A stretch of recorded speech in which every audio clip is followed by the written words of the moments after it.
So mga bagay na po pwede mong gawin upang tumigil ka na sa paghahabol sa isang lalaki.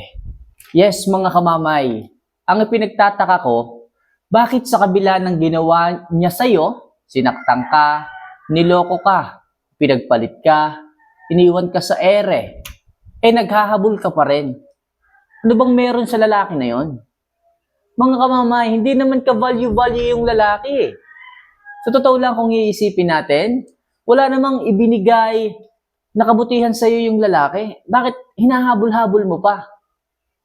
So ngayon sa video natin na to mga kamamay, i-share ko sa inyo, sasabihin ko sa inyo kung ano ba yung mga dapat and step-by-step procedure na dapat nyo pong sundan at gawin upang huminto ka na sa paghahabol sa maling lalaki na yan. So mga kamamay, bago po natin ito simulan, isa lang palagi ang aking hinihiling. If ever na nakakatulong po yung mga love advice, yung mga video na ginagawa ko dito, huwag niyo naman po sanang kalimutan na mag-subscribe, mag-like, at mag-comment na rin po sa ibaba ng video na to. At yung mga gusto po diyang personal na magpa-love advice, one-on-one coaching, mag-join lang po kayo dito sa ating membership sa channel natin. Ako po mismo ang tututok sa inyo para magbigay ng angkop na love advice para sa bawat sitwasyon ng inyong mga buhay pag-ibig. So hanapin niyo lang po yung join button at ako po mismo ang mag-a-advise sa inyo. Kung nagawa niyo na po yan, maraming salamat mga kamamay at simulan na po natin ang ating topic ngayong hapon na ito. So ano nga ba yung mga bagay na dapat mong gawin upang huminto ka na sa paghahabol sa isang lalaki? So number 1, bakit hindi mo isiksik sa kokote mo na marami pa ang mas hihigit sa kanya? Mga girls naman sa dami ng ginawang red flags sa inyo ng lalaki na yan, sa daming ginawang kasalanan, inutangan ka pa at hanggang ngayon hindi ka pa nababayaran, bakit kailangan mong magmakaawa sa kanya? Kamamay, yun na nga may utang nga sa akin kaya hinahabol ko. Kamamay, huwag kang magdahilan sa akin. Huwag kang magpalusot sa akin na kaya mo siya hinahabol, kaya ka nagkakandara pa dahil sa utang na yan. Nagkakandara pa ka kasi Kasi habol ka ng habol. Kasi ayaw mo na maiwanan ka. Mga kamamay, dapat bang mahalin yung lalaki na hindi ka naman pinakitahan ng kabutihang loob? Okay sana gumayos yung lalaki. Okay sana kung maaasahan yung lalaki. Okay sana kung ikaw yung nanakit. Ikaw yung nagkasala, pwede kang humabol pero wag sobra. Pero hindi baliktad ang nangyari. Isipin mo kamamay na mas marami pang hihigit sa kanya. Mas gwapo sa kanya. O baka naman ducks, kaya mo hinahabol. Kahit pa, marami pa rin mga ducks dyan Kaya please mga kamamay, isiksik nyo sa kokote ninyo na mas marami pang hihigit sa kanya para hindi mo siya habulin. Okay, maliwanag tayo dyan So next, imbes na maghabol, bakit hindi ka nalang maghanap ng paraan kung papaano ikaw ang hahabulin niya? Mga kamamay, maghanap kayo ng dahilan para kayo ang habulin. Hindi yung kayo ang habol ng habol para hindi kayo iwanan. High value ba kayo para kayo ay balikan? Para kayo ay habulin? Pues, dapat gumawa kayo ng paraan. Magpayaman kayo, magnegosyo kayo, ngumiti kayo. Yun yung mga bagay na hinahanap ng isang lalaki para bumalik. Hindi yung maghahabol kayo, magpapaka-stress kayo, magpapaka-losyang kayo. Lalong lalayo yung mga yan.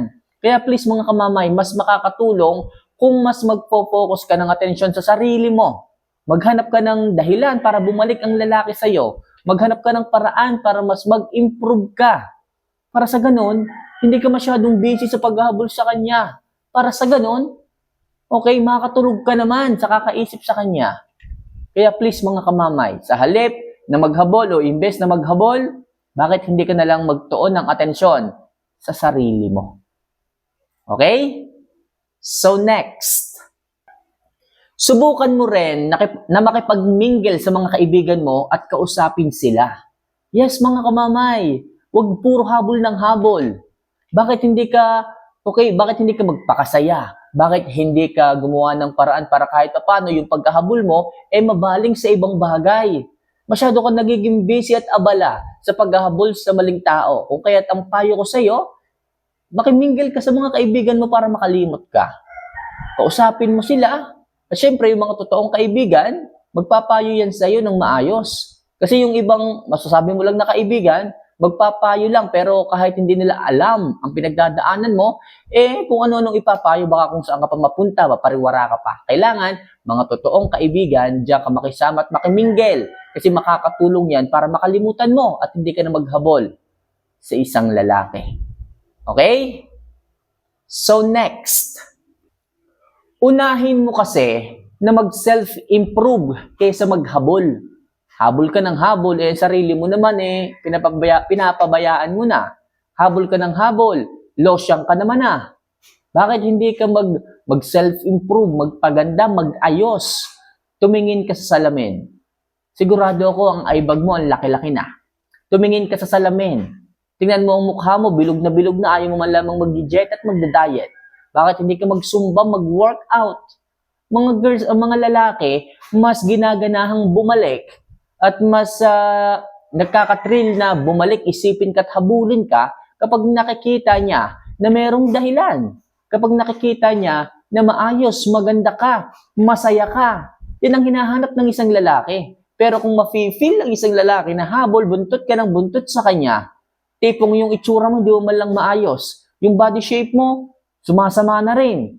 Kain ka kasi ng kain, o kaya naman masyado kang pumapayat. Hindi ka kumakain, napapabayaan mo ng sarili mo. Sa tingin mo, magkakaroon ng dahilan para balikan ka? Ikaw yung habulin ng isang lalaki? Hindi. Kaya please, mag-self-improve. Mag-ayos, magpaganda. Yan ang hinahanap ng isang lalaki. At syempre, kapag nag-self-improve ka, makikita mo rin ang halaga mo. Bakit nga ba ako naghahabol sa lalaki na to? Ako nga pala yung niloko. Yung ganda kong to, ako pa maghahabol. Di ba? Mas nakapokus ka sa sarili mo, mas nakapokus ka sa pagpapaganda, at mas makikita mo ang halaga at value mo kapag mas inuna mo ang sarili mo. Tatanungin mo ang sarili mo na, ako? Sa ganda kong ito, maghahabol ako? Dapat ganyan, mga kamamay. Hindi yung magpapakariwara ka. Hindi yung iiyak, magmumukmuk ka na lang habang buhay. Kala mo siya na yung huling lalaki sa mundo Kaya please, mga kamamay, sa halip na magmukmuk at maghabol, mag-self-improve, magpaganda, mag-ayos. Yan yung maitutulong pagdating sa inyong sarili. At syempre, matitigil ang paghahabol mo pag naging busy ka na sa ganyan. Di ba? So next, isipin mo na lang na mas magiging low value ka kapag patuloy kang naghabol. Sadya naman talaga matik yan pagdating sa isang lalaki.